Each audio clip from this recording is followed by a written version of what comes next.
একজন খেলোয়াড়কে অবশ্যই আমরা সর্বোচ্চ নিরাপত্তা দিব। দর্শক বন্ধুরা, সাকিবুল হাসানকে দেশে ফেরাতে মরিয়া ক্রীড়া উপদেষ্টা আসিফ মাহমুদ।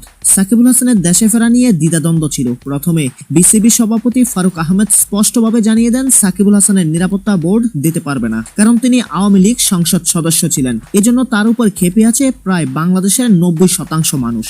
তার ফেরা হবে কি হবে না তা নির্ভর করবে সাকিবের উপর।